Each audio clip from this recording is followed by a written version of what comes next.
Hello and welcome back to another episode of Modeling Mocs. I'm your host, LegoMan71, and today we'll be looking into an original Decepticon of mine, a vicious hyena bot with a twisted sense of humor, Cackle.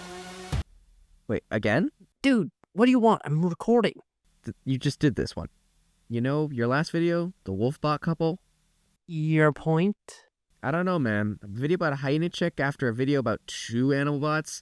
You know, 3 animal alt modes in 2 videos? That's a lot for someone who says they're not a furry. Choose your next words very carefully, runt. Furry. Nice shot, furry. Oh, shit! You know Troutix is gonna be pissed when he sees this, right? Yeah? Well, you can remind him whose name is on the lease. Just saying. Last I checked, he covers most of the renter's insurance. Right. Now, where was I? You gotta remember to tell people to like and subscribe. Oh yeah, and don't forget to like and subscribe. Now without further ado, let's get into it. Cackle is a wild and rambunctious bot with a desire for chaos and an appetite for violence. She was the demolition expert of her team and enjoyed bringing pain to others. Her short temper makes her easy to get riled up and ready to light scrap on fire. During the war, Cackle was part of a Decepticon enforcer squadron known as the Feral Strike Legion. Being the group's tracker and CQC expert, Cackle would hunt down Decepticon deserters or any Autobots who stray too far from their platoons, scorching the battlefield with her twin flamethrowers, charging through the flames in her hyena alt mode, and crushing their foes with her powerful jaws. With the war ended, and most Decepticons turning their back on the now pointless cause, Cackle was desperate to find an outlet for her more destructive nature. For a time, she joined a gang of street punks, serving as their muscle. However, her sadistic behavior and sporadic nature proved to be more of a liability to the gang than an asset, leading them to kick her out.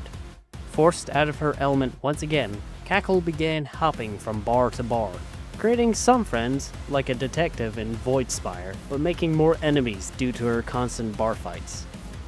Every so often she would visit a bar that had a comedy night. On these nights, she would be less hostile but equally as loud, if not the loudest one in the building, finding joy in some of the more edgier humor. One night she had an epiphany and began to work on some material to try out this whole comedy thing.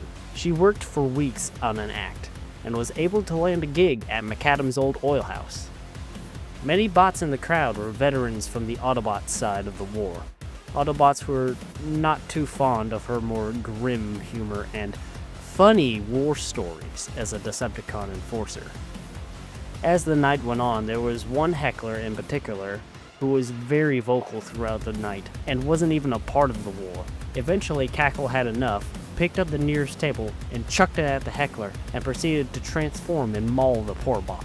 She was arrested and placed in an Iacon PD holding cell. After several days in prison, a bot who was there the night that she had been arrested had come to visit her. He offered her an opportunity for a type of probationary period, a work release sort of deal that could help take the edge off of her more destructive nature and build up the more constructive attributes. Taking this deal would mean being on a tight leash, so to speak, and having to follow this guy's order. But to her, freedom was freedom. If she could light a few grease stains on fire, then she guessed it was worth following this Ultimus guy for a little while.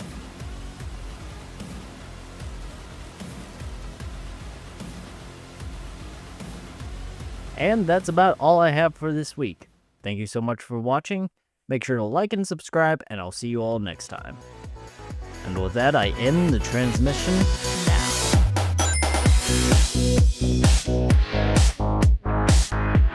Game over.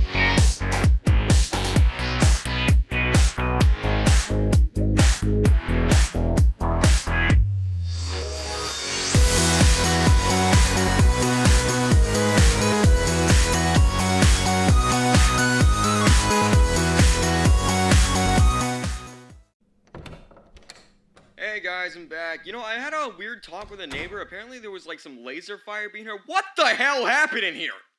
Ruh-roh.